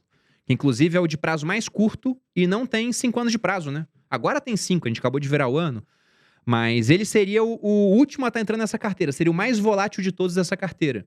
Sendo que quando chegar 2029, vai vencer, você vai ter que pagar imposto de renda de 15%. Um ETF não vence, porque ele vai reciclando a carteira, ele vai tirando uns títulos e comprando outros. Então você pode comprar esse ETF e deixar 10 anos na carteira. Ele vai subir, ele vai ter oscilação, mas vai subir porque ele paga IPCA, o IPCA é crescente no Brasil, mais uma taxa de juros. Então, no longo prazo, é muito bom. É muito bom. E é raro você achar ativos ou veículos de investimento que no longo prazo ganhem desse índice. Legal, Bruno. Agora vamos entrar numa questão que é polêmica. O autor do livro Pai Rico, Pai Pobre, Roberto Kiyosaki, ele é bem polêmico, né? Ele é um cara muito defensor do Bitcoin. Você também já expôs aqui que é bem defensor. Mas ele também expõe que ele gosta da ideia de comprar ouro e prata. Você também é defensor de ativos de ouro e prata para uma proteção na carteira? Eu já fui mais, mas eu entendo que o Bitcoin ele cumpre muito bem esse papel. E ele tem a questão de que deve, né, a gente não sabe o futuro, mas ele deve ter uma rentabilidade muito mais alta do que ouro e prata. Além do que ele também tem uma função, dependendo de como você compra, até protetiva do seu patrimônio. Porque a gente já viu casos aqui no Brasil, né? O cara teve as contas bloqueadas por banco. Por N motivos, né? Se ele tem Bitcoin, ele tá com algum recurso que só ele pode acessar ainda, se corretamente armazenado. E eu sei que falar de ouro, né? Principalmente o prata menos, porque o pessoal fala menos de prata, mas o ouro o pessoal sempre fala, poxa, mas não tem sentido comprar ouro, porque é um pedaço de metal amarelo que fica parado sem fazer nada. Só que se você pega esse metal amarelo, vamos colocar uma simulação aí onde você compra ouro no fundo de 2008. Ou seja, o fundo do Ibovespa 2008. Você comprou ouro e você investiu o mesmo dinheiro em Ibovespa. A performance dos dois é muito parecida. Eu não sei quem tá ganhando agora, porque eles ficam sempre muito próximos. A bolsa teve ano positivo, mas o ouro também teve. Uhum. Então, é incrível você ver como aquele metal amarelo que não faz nada, ele teve um desempenho, comparado com o Ibovespa, quase igual. Aí sempre que eu boto essa comparação no Instagram, o pessoal fala, mas você não está contando dividendos. Só que o Ibovespa é um índice onde, quando cai dividendo, eles usam para recomprar as ações do próprio índice. Então, no índice, você já tem a contabilidade dos dividendos. E mesmo assim, o ouro ele acompanha. Porque a gente pode entender o seguinte, né? O Ibovespa ele pode ser um proxy do capitalismo do país, digamos assim. Do quantas empresas irão bem. Enquanto o ouro, ele não se valoriza ou desvaloriza. A gente pode falar que a moeda, né, que está se desvalorizando, e por isso o ouro se valoriza em relação à moeda. Como o dólar vale cada vez menos, o preço do ouro é em dólar, e o real vale ainda menos no longo prazo, embora tivemos um ano positivo ano passado. Mas o ouro ele se valoriza porque as moedas estão caindo de valor, por conta da inflação. Então, se você pega, o ouro subiu porque a inflação subiu muito, e as empresas deveriam subir porque o capitalismo subiu. Na verdade, os dois estão quase iguais. Então você está comprando um negócio que não faz nada, mas ao longo do tempo deu um retorno tão bom quanto as empresas que fazem muita coisa. Eu acho isso bizarro, porque era para as empresas terem uma performance muito melhor, mas não foi o que aconteceu. Aí o pessoal pode fazer N críticas ao Ibovespa, pode usar outros índices, aí você vai ter outros resultados. Mas o ponto é que não dá para falar que, no longo prazo, uma alocação pequena em ouro seja alguma coisa ruim, porque costuma diminuir a volatilidade da carteira. É algo que, como tem uma certa descorrelação com outros ativos, não com todos, né? É muito correlacionado com o juro americano de 10 anos. Mas pode trazer também ganhos em termos de mais estabilidade, com mais retorno. Agora, hoje, eu já tive posições maiores em ouro. Hoje, o Bitcoin ele cumpre essa finalidade para mim.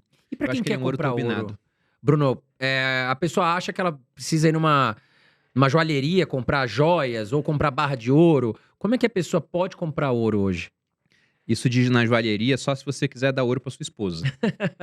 Até porque, comprando na joalheria, você vai pagar O preço da marca, vai pagar muito mais caro, né? marca, marketing, o preço do ourives, que pode ser um cara mais especializado, por isso ele é mais valorizado. E se numa ocasião de emergência, né? Eu não consigo nem imaginar qual, a ponto do pessoal não aceitar mais dinheiro e quiser apenas ouro. Eles vão comprar por peso. Uhum. E, poxa, não dá pra você comprar uma joia que vai ter muito peso de ouro. Essa aliança aqui é de ouro, mas pesa 3 gramas. Se Uhum. o preço do ouro é 300 e pouquinho a grama, isso aqui dá R$ 1.000, entendeu? Então não é uma alocação grande que você vai fazer em ouro. Então isso de comprar na joalheria é besteira, até porque também para fazer joia, você não usa o ouro 24 quilates, que seria aquele ouro que é só ouro. Você tem a mistura dele com outros metais. Porque o ouro em si, ele puro, ele é meio, não é que ele é mole, né, mas ele é mais maleável. Tanto que em filme de faroeste a gente vê aquela cena do cowboy pegando a pepita e mordendo, né? Sim. Pra que era aquilo? É pra ver se fica a marca do dente. Porque o ouro em si ele é mais mole quando ele tá mais puro. Então essa seria uma péssima ideia. As maneiras de comprar ouro que são mais interessantes, caso alguém queira, né? Mas novamente eu repito, seria melhor comprar Bitcoin, na minha opinião. Mas você pode fazer isso via ETF. Aqui no Brasil tem o Gold 11. Gold, né? Não é Gold 11, né? Gold 11, ouro 11, vamos colocar assim, né? Ouro em inglês. Não vai ter come-cotas, porque você pode comprar fundos que vão ter o come-cotas. Não vai ter prazo de vencimento, o negócio vai estar lá simplesmente durante anos, sem pagar imposto. Você pode comprar lá fora também tem muito ETF de ouro. O Itaú, acho que é um, se eu não O me engano, IAU mais é um dos conhecido, né? maiores, né? Tem outros até maiores do que esse, tem o GLD, Uhum. chega a ser maior do que o IAU. Na bolsa, você tinha contratos de ouro. Você podia comprar 10 gramas, 225 gramas, podia comprar ainda o contrato maior, só que a bolsa acabou com isso. Porque não tinha procura. Tá. Ninguém procurava Não tinha aquilo. liquidez, né? Não tinha. Então não sei se já acabou ou tá pra morrer, mas eu vi um comunicado outro dia que eles queriam acabar Via com esse ETF é muito mercado. mais prático, É né? muito Muito mais mais prático. líquido, muito mais fácil. Quem quiser comprar ouro físico, tem casas que vendem barrinhas de ouro. E é realmente, né? O ouro ativo financeiro, 99,99 puro, né? As duas mais conhecidas são a Ouro Minas e a Par Metal. Então dá pra comprar. Aí o cara vai te mandar um ouro seladinho, e aí você tem garantia de recompra. Só que é uma casa de câmbio. Tem o preço do ouro, eles vão te vender por um preço um pouquinho mais caro, e se você quiser revender pra eles, Você vai pagar o preço um tem o pouquinho mais spread. barato. É igual comprar dólar, né, Bruno? Você vai numa Exatamente. casa de câmbio e vai pagar um Exatamente. pouquinho. Vai ter que pagar um pouco de spread aí. Né? Agora nós vamos entrar num bloco, Bruno, de curiosidades, que vai envolver mais a sua vida pessoal. Tá? E aí, antes de mais nada, já quero pedir pra você. Aperta o botãozinho de curtir, tá aqui embaixo, ajuda muito a gente manter esse canal gratuito aqui pra você, com vários convidados exclusivos, mercado financeiro, muita informação gratuita pra você, tá? E já aproveita também, vem aqui em cima, se inscreva no canal, que é muito importante você ser notificado, né, do que a gente tá fazendo por aqui, quais convidados a gente vai trazer, a gente sempre vai estar em comunicação com você. Vem aqui em cima e já se inscreva. Agora falando sobre o seu relacionamento com o Thiago Nigro, né? Se você pudesse citar uma qualidade e um defeito do Thiago, tá? Depois ele vem aqui cortar sua orelha, né? Na parte do defeito. Ele me parece ser um cara muito reservado, mas vejo vocês com uma relação muito boa, assim. Vocês parecem ser muito amigos. O que você poderia falar dessa relação com o Thiago e um defeito e uma qualidade? Cara, a relação com o Thiago já tem bastante tempo, porque eu devo muito ao Thiago, assim. A gente se conheceu em 2017, que foi o ano que eu larguei o exército, né? Inicialmente pra ficar nos bastidores do negócio da minha esposa, depois eu fui tentar montar o meu negócio em rede social. E aí eu fui no evento do Robert Kiyosaki aqui no Brasil. E o Robert Kiyosaki ele foi vaiado nesse evento. Sério? Não No próprio foi. evento dele Foi. mesmo? Ele Caramba. também, teve uma hora que ele ofendeu a plateia. Ah, tá. Ele tava enfim, foi um evento lamentável. Mas uma coisa muito boa desse evento é que eu fui na plateia, normal. Eu tinha acho que uns 30 mil seguidores no Instagram, 30, 40 mil. E o Thiago tava lá. E o Thiago, ele já era o Primo Rico, mas o Primo Rico não era o fenômeno de massa que a gente tem hoje. Então ele tava numa área mais reservada, mas tava andando pelo evento. Aí uma hora eu falei, Thiago, deixa eu tirar uma foto contigo, cara. Posso, né? Ele falou, não, claro. Eu tirei uma foto, postei no Instagram, marquei ele lá, aí ele começou a me seguir. Aí depois de um tempo a gente tomou um café, conversou, tudo. E o primeiro contrato que eu fechei dentro desse mundo das finanças foi graças ao Thiago também, porque na época o pessoal da XP tava de olho nesse fenômeno de influenciadores. Uhum. E o Thiago, ele teve escritório de agente autônomo, ele vendeu esse escritório, porque ele criou o canal dele e começou a crescer muito. E aí o pessoal da XP foi muito visionário, né? Simplesmente chamou o Thiago pra perto, né? O Benchimol falou, cara, você vai cuidar dessa área aqui, né? Junto com o nosso CMO. E ele falou, não, beleza, então vamos trazer mais influenciadores pra cá.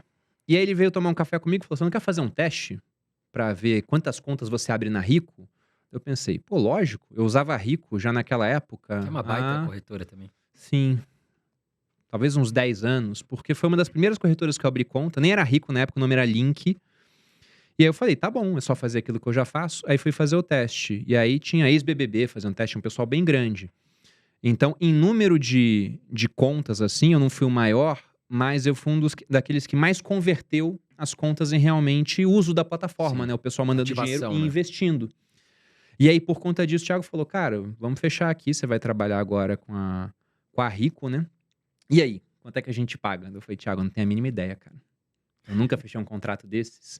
E era um contrato para fazer 2 vídeos. E ele falou, olha, então vamos pegar aqui uma métrica que a gente usou para outros, não sei o que, ele fez uns cálculos, vai crescer tanto, bababá. Eu sei que no final ele chegou no valor de R$17.500. Isso em 2017. 2017. Eu ganhava 10 mil quando eu era militar e eu tinha jurado morrer pela pátria. Aí eu ganharia 17.500 Pra fazer 2 para vídeos. fazer 2 vídeos. Pô, você falou, meu, é aquele meu Aí caminho. eu olhei aquilo ali e falei, Thiago, é o justo. Apertei a mão dele. Muito obrigado. Não, eu falei, cara... Ele falou, não, você vai crescer, você vai ver. E de fato aconteceu, porque deu um ano do contrato, e aí tinha que decidir se ia ter novamente ou não, fizeram um reajuste, tudo, porque eu cresci bastante. Mas eu cheguei em casa e falei pra minha esposa, eu falei, cara, olha só isso aqui. Olha o tanto que eu vou ganhar pra fazer 2 vídeos, né? E eu achei muito dinheiro naquela época. Legal. Porque... E ele foi honesto, né, cara? Porque ele poderia te oferecer menos, se você ia o Thiago me aceitar. oferecesse 3 mil, eu aceitava. Você teria aceitado. Lógico. Porque eu tinha saído pra viver do patrimônio que a gente tinha, né? E era uma conta, eu tinha feito lá, a gente tinha uns 880 mil quando eu saí do exército ali pra poder viver. Aí tinha um negócio da maluco, tava começando, tava dando dinheiro bom, tudo, mas a gente também usava muito pra reinvestir, comprar mais equipamento, etc. Então quando veio esse valor, né, eu vim morar em São Paulo como um teste. Eu tava pronto pra viver de renda com o custo que eu tinha no subúrbio do Rio de Janeiro. Não em São Paulo, onde o aluguel era... O que eu tinha planejado gastar era até 3 mil, eu tava gastando 5. Tá. Então eu falei, olha, isso aqui é um teste, vamos ver como é que os negócios vão sair, né? Se não for tão bom, a gente vai pra Taubaté, vai pra uma outra cidade, a gente tem familiar, tem parentes, a gente sabe que o custo de vida é mais baixo, a cidade é boa, tem infraestrutura. Mas não precisou, porque em 3 meses de São Paulo acabou acontecendo isso, e um dos caras que me ajudou foi o Thiago. Né? E eu vi o Thiago ajudar muita gente também, porque ele chamava no canal dele pra gravar, ele tinha um quadro lá, o Onde Ele Investe, e chamou muita gente, chamou gente inclusive que falou mal dele depois. Então ele é um cara muito bom. Acho que a principal qualidade que eu colocaria pro Thiago é de um cara muito justo. Ele é um cara muito justo. Por isso que eu virei sócio dele, porque eu confio no Thiago. Mas eu vejo muitos influenciadores que vêm aqui que tem muito carinho por ele. Ah, ele ajudou muita gente. Até o Ajudou muita Perrucho gente. já falou que... Mesma coisa que você falou.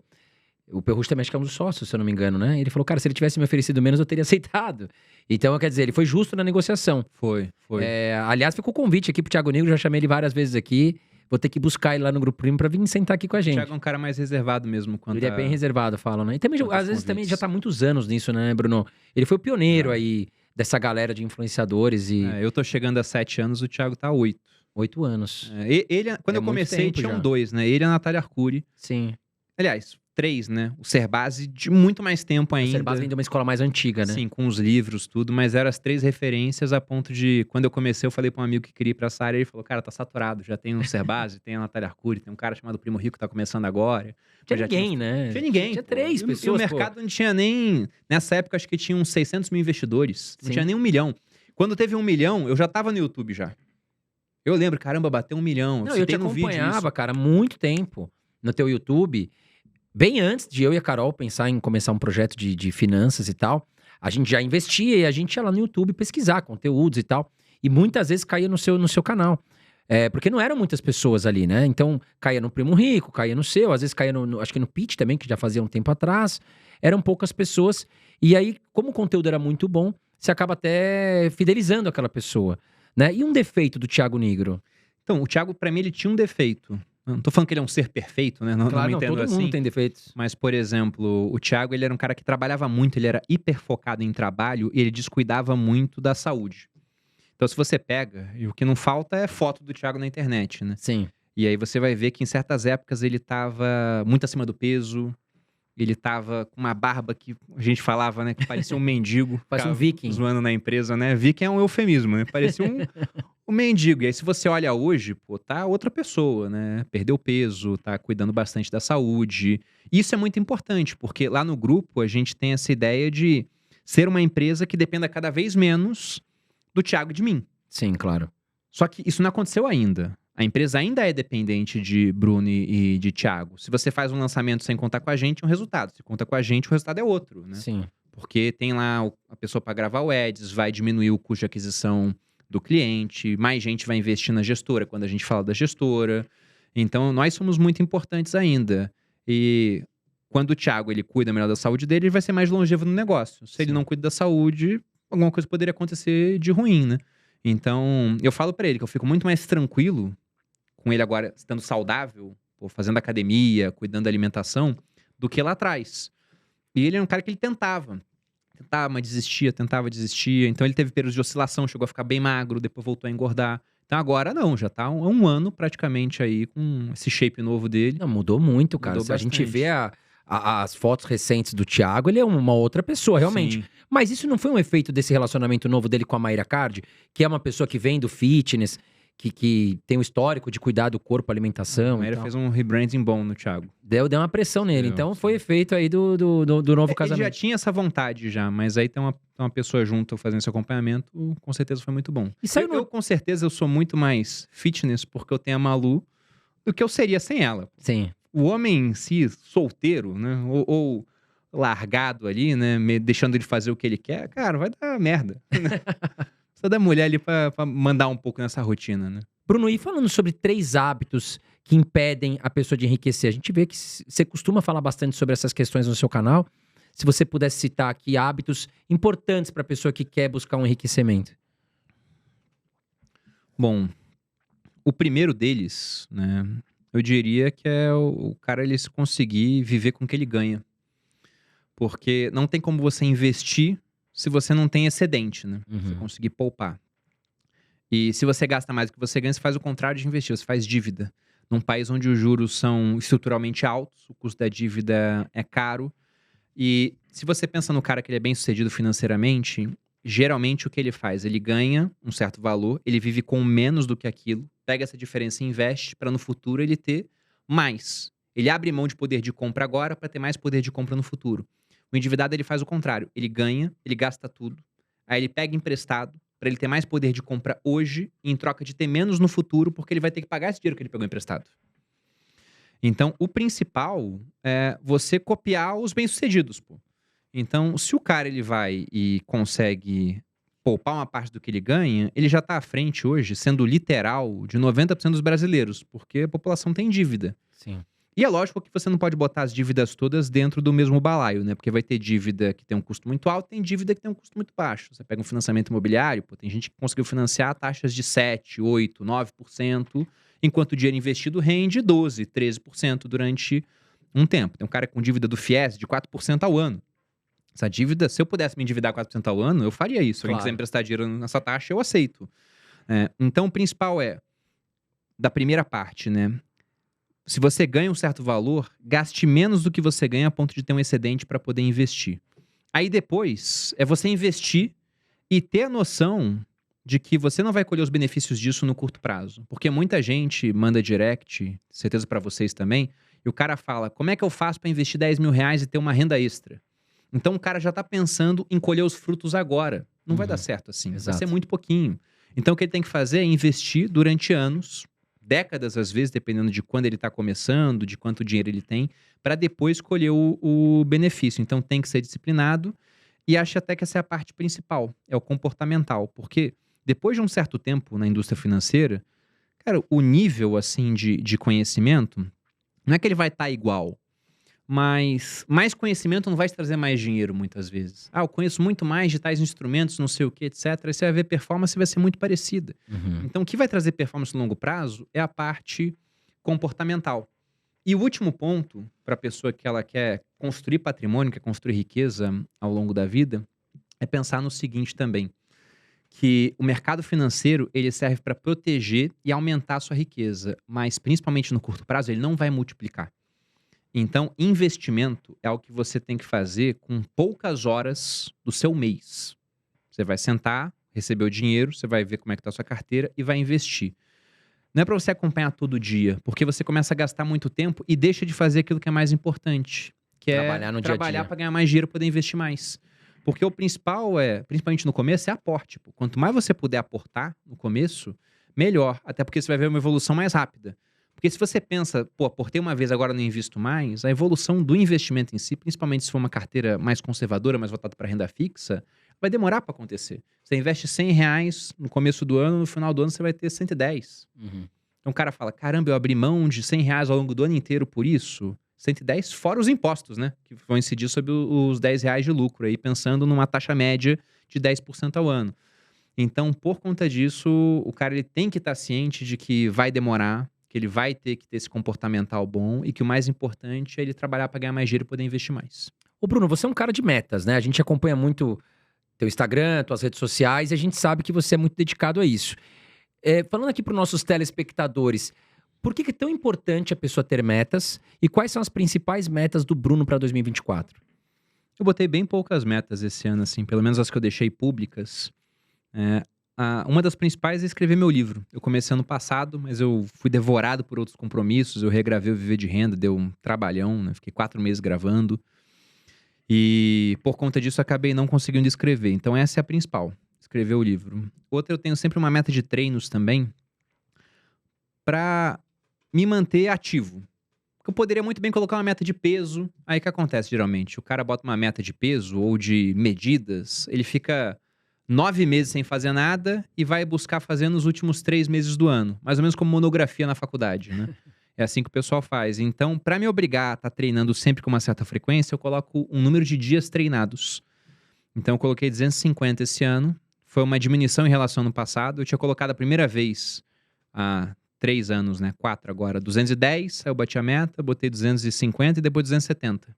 Aliás, 210, 240, 270. Esse ano eu botei 250 porque eu quero ter mais tempo para fazer outras coisas. Porque eu vi que se eu viajo, geralmente quando eu viajo eu não faço academia.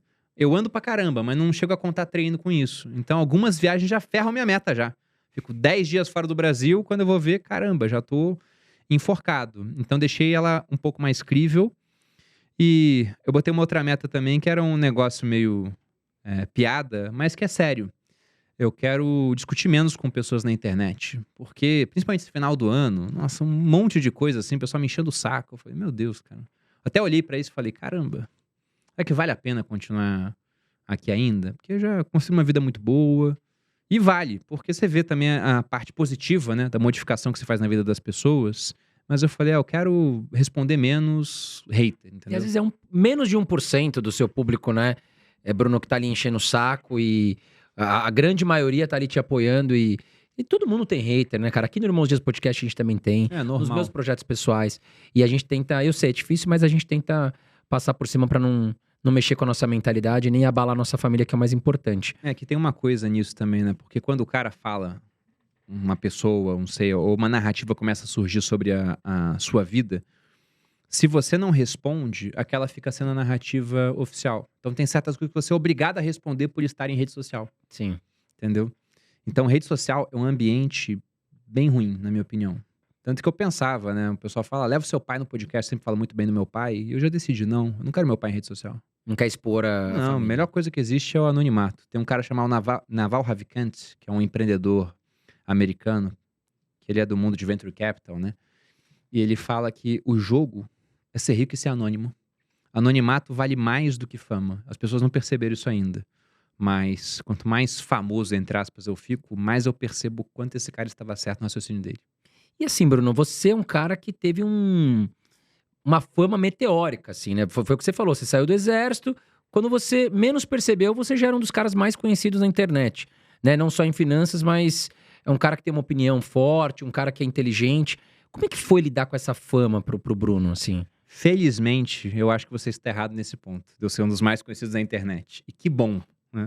Porque eu vejo o pessoal que é muito conhecido mesmo, eu falo, cara, nesse ponto é muito mais ônus do que bônus, na minha visão. A gente pode traçar um gráfico aqui. Vamos botar aqui, você tem nesse eixo aqui fama e aqui liberdade.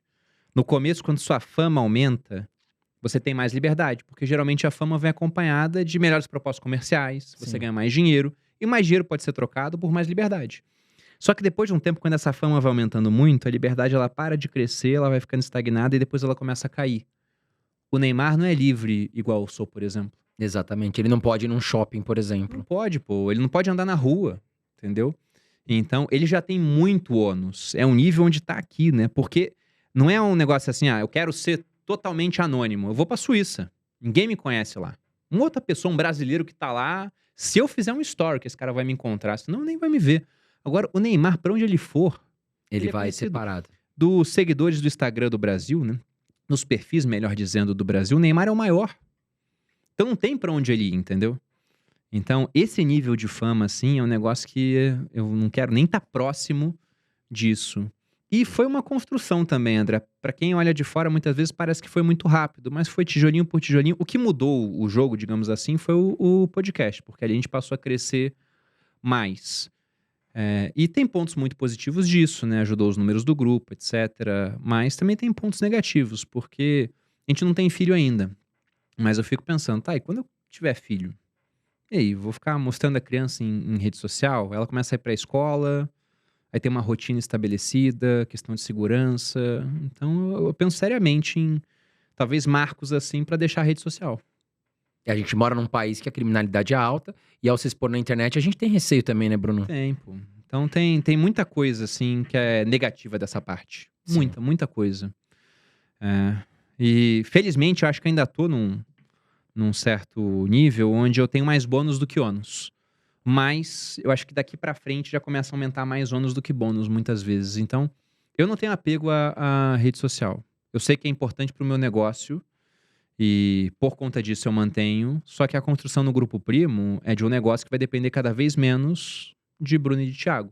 Legal. Então, acho que daqui pra frente, principalmente, eu acho que é um marco que a gente tem no Grupo Primo é esse ano, porque já tem negócios mais amadurecidos a ponto de, antes, se você pega, desde que eu entrei lá, eu entrei no Grupo Primo em 2021, as maiores receitas vinham de Bruno e Thiago. Uhum. Então, esse ano já teve uma unidade de negócio que passou a gente. Uma. Ano que vem, a gente espera... Ano que vem, não.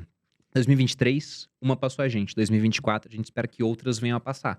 E agora nós vamos entrar no Ping Pong, o quadro mais aguardado e mais famoso do Brasil, onde eu vou fazer perguntas aqui pro Bruno Perini e ele vai responder, né, de forma imediata o que ele prefere, tá certo? E esse quadro hoje patrocinado pela Fale Paco, né, a solução hoje de telefonia do Brasil que está resolvendo o problema de atendimento de pequenos, médios e grandes empreendedores que nós temos no país. Você já imaginou perder uma venda ou perder aí um cliente em potencial porque sua linha estava ocupada ou porque, enfim, a pessoa teve que ficar minutos importantes da vida dela ali, 20, 30 minutos na fila ali, com aquela musiquinha chata, não foi atendida e desistiu de se tornar um cliente da sua empresa? Pois é, com a Fale Paco, isso vai estar resolvido. Você terá todo um atendimento com ramais, com secretária eletrônica, um atendimento personalizado, então sua empresa vai se tornar mais profissional. Lembrando que pode ser para pequena, média e grande empresa por um valorzinho, ó,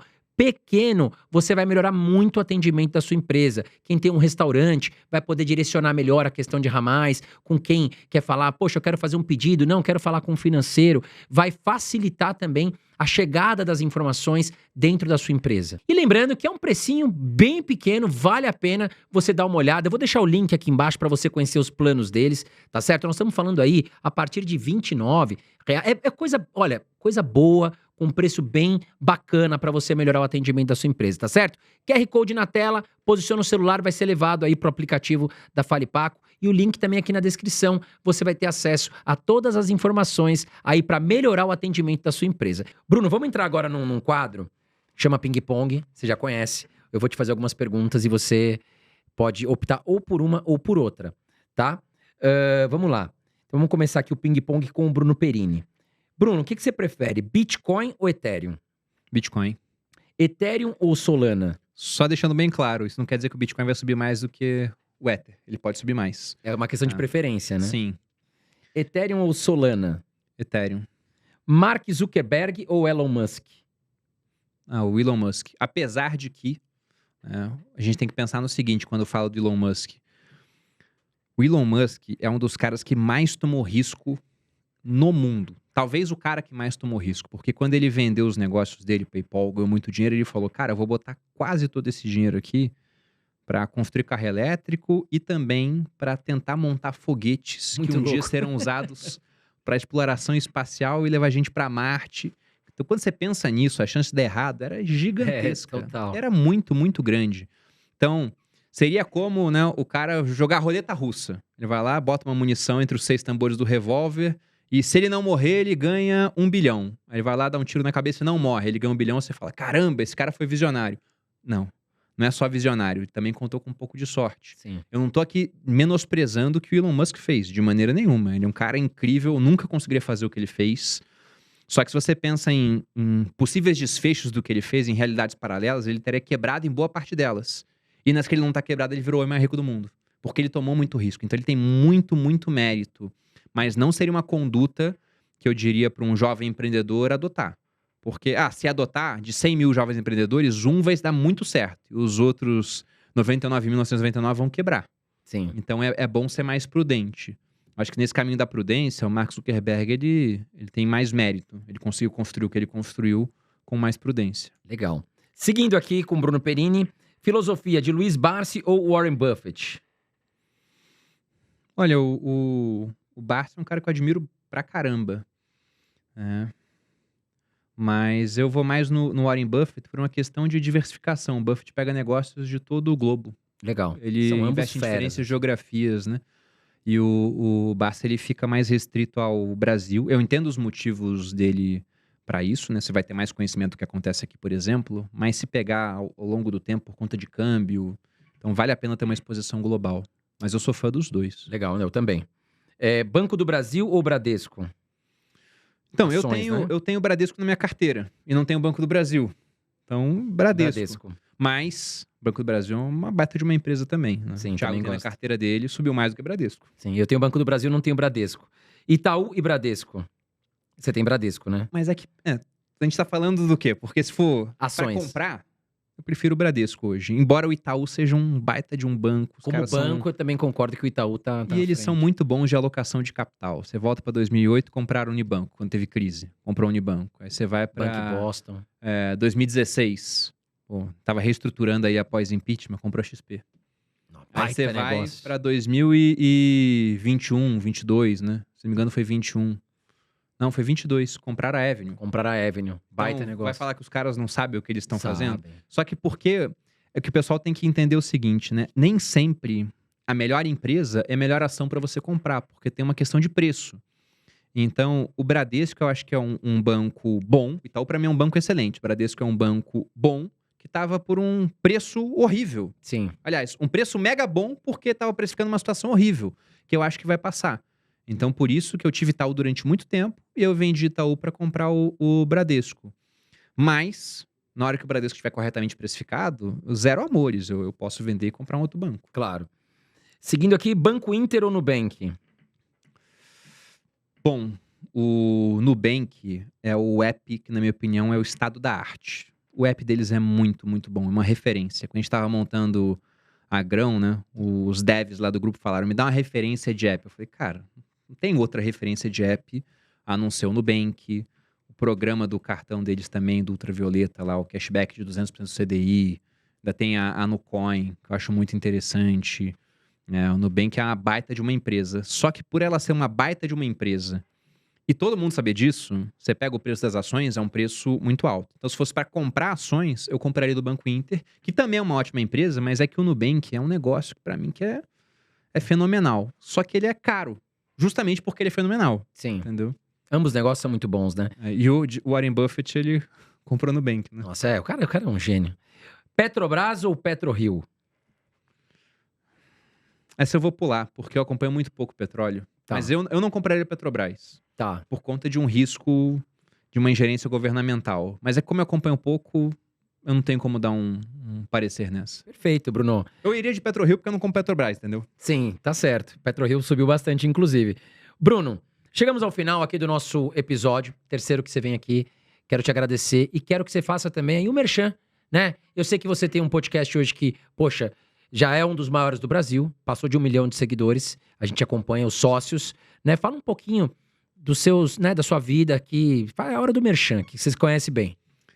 Bom, vocês podem acompanhar o meu conteúdo no Instagram, Bruno_Perini. Como o André citou, tem um podcast Os Sócios, tem episódios semanalmente. A gente fala de negócios, de investimento, geopolítica, de produtividade, de saúde. Então são temas variados. Eu e a minha esposa somos os hosts do podcast. A gente tem a felicidade de estar sempre entre os primeiros lá no ranking do Spotify. O Spotify fez um evento, chamou a gente, inclusive, foi o único representante do ranking de negócios, porque eles falaram que a gente tinha uma base de fãs fiéis que outros podcasts de negócios não tinham. Legal. Então é um trabalho muito bacana. Acompanhem lá os sócios, tem no YouTube, tem no Spotify. E para quem quiser aprender mais sobre a parte de investimentos, eu tenho alguns cursos. O Viver de Renda, que é o meu curso principal, vai para a 24ª turma agora em fevereiro.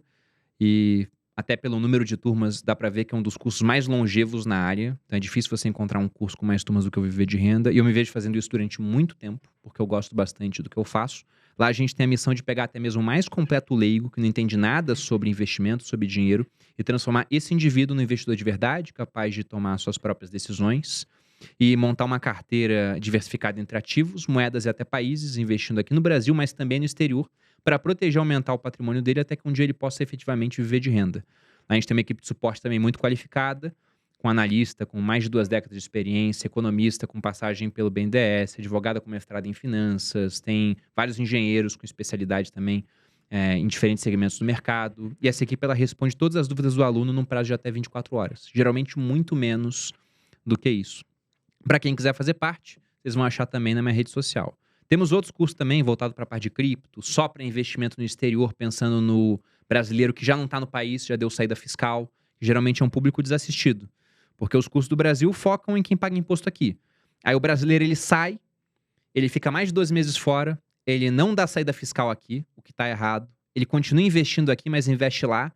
E aí ele declara imposto nos 2 locais achando que está fazendo tudo certinho, mas na verdade não está. Ele teria que pagar imposto nos 2, de maneira que não fica eficiente do ponto de vista tributário. Então esse cara ele deveria regularizar a situação dele e investir usando o mercado lá de fora. E dá para investir em Brasil via mercado internacional. Então para quem quiser aprender a investir via mercado internacional, e aí pode ser inclusive estrangeiro, você pode ser um português, por exemplo, um angolano, já tivemos alunos de 42 países, geralmente brasileiros que moram nesses países, porque as aulas elas são em português, mas tem um Viver de Renda no exterior também, que está disponível, a gente faz alguns lançamentos no ano. Isso é o principal. E aí, para quem quiser investir na gestora também, tem a nossa gestora Grão e a consultoria que é a Portfel. Quem quiser montar a previdência para o filho, para a filha que nós falamos aqui, como é que encontra esse produto? Ele tá em corretoras? Como é que funciona? Tá em corretoras, a gente tem diferentes fundos. Tem um de renda fixa e tem um multimercado. O multimercado ele é o maior que nós temos hoje. Tá aí com uns 500 milhões sob gestão. O de renda fixa ele é menor, ele tem menos tempo também. Vai completar um ano agora em 2024. E o de renda fixa, ele tem um perfil mais vovó. Até porque eu criei esse fundo junto com o pessoal da Grão para minha avó. Ah, que legal. Porque a minha avó, o dinheiro dela, a maior parte estava imobilizado no imóvel. E ela não conseguiu usar esse dinheiro. Além disso, também, num falecimento que eu espero que aconteça daqui a muito tempo, aquilo entraria em inventário e ia gerar uma despesa alta de advogado, de ITCMD, de inventário. Então eu fiz uma oferta para ela, eu falei, vó, junto com a minha irmã, a gente compra o seu apartamento, você pega esse dinheiro e investe. Você continua morando aí, não vai ter nenhum tipo de gasto, né? É como se fosse seu. Você vai morar aí enquanto você quiser, só que seu dinheiro vai para a Previdência. A gente bota lá investido. Só que eu não podia botar o dinheiro da minha avó na nossa Previdência Multimercado, porque ela oscila, né? Sim. Às vezes vai muito bem, tem períodos onde se a bolsa cai, mercado americano cai, Bitcoin cai, tudo cai, ela vai ter um período pior. Então ela tem uma volatilidade. E a minha avó, ela não está acostumada com isso. Então eu falei, vou botar numa previdência de renda fixa. A gente criou uma, ela está dando aí uns 115 do CDI, desde o período que ela existe. Bem tranquila, sem volatilidade, o dinheiro dela tá lá. E aí tá protegido, ela pode tirar aí quando ela quiser, tem um prazo de resgate em D+9. E num evento de sucessão, ela tá isenta de inventário, ela não passa por inventário. E tem muita discussão, mas atualmente não pagaria ITCMD. Então o dinheiro vai direto para as beneficiárias, que são minha mãe e minha tia. Fica muito prático. Fica. Mas a multimercado é aquela que é o carro-chefe. A Tá. multimercado e a renda fixa, você podem encontrar no app da Grão, que é o nosso app da gestora. Ou você vai na XP também, vai estar disponível lá a multimercado. No BTG tem a multimercado. No Inter tem a multimercado e tem a de renda fixa. Então, procurando nas principais plataformas, elas estão lá. Tá bem acessível. Bruno, quero te agradecer mais uma vez. Tanto eu, a Carol não pôde estar presente hoje. Infelizmente, ela teve um probleminha de saúde. Mas Você mora no nosso coração, a gente te admira muito mesmo, é verdade isso. Obrigado, André. Você é um dos caras hoje mais respeitados aí do mercado, falando no segmento financeiro. Um cara muito inteligente e que agregou demais aqui para os nossos seguidores. Tenho certeza que você gostou muito. Não esquece de apertar o botãozinho de curtir aqui embaixo, que também ajuda muito o nosso canal, tá certo? Bruno, obrigado. Deixa o seu recado final, então, aí essa mensagem final para os nossos telespectadores aqui. E não tenho mais nada a falar. Muito feliz de ter você aqui com a gente. Que agradeço novamente o convite, é um prazer estar aqui com você. Deixa aqui também os meus votos de melhoras para Carol, vou mandar mensagem para ela depois. E para quem assistiu, espero que eu tenha agregado e... Bom, espero voltar mais vezes, né? Continuar relevante a ponto de poder sentar aqui na cadeira pra gente conversar. Foi um prazer. Valeu, Bruno. Obrigado. Bom, esse foi mais um episódio do Irmãos Dias Podcast, agora com o Bruno Perini, tá certo? Um grande abraço pra você e continue acompanhando aqui o nosso canal. Semanalmente, toda semana a gente traz um convidado novo aqui pra você. Um grande abraço e pela Carol, um Voa Brasil pra vocês.